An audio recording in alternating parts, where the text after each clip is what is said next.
there, hopefuls. Today we're taking a closer look at my t-shirt drawer. You can see I have everything folded in a file system inside a drawer.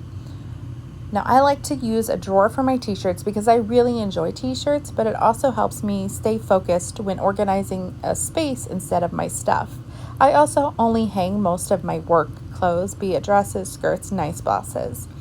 Keeping them in a drawer like this really helps me remember I have to take one out in order to put a new one in, so shopping is a lot more controllable.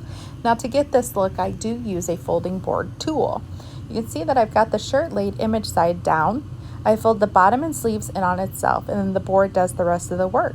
I fold one side in, the other folds on top of that. The bottom comes up to the top, and then I take an extra step and I fold it one more time in half. This just really makes everything tight, the same size as the drawer, and everything is consistently when it's folded. And then when I'm opening my drawer again, I can see exactly what I want with the images, and I can just grab and go. If you found today's video helpful, be sure to hit the subscribe, the thumbs up, and that jingle bell so you stay up to date on all art tips, tricks, and organizing systems. Until next time, stay hopeful.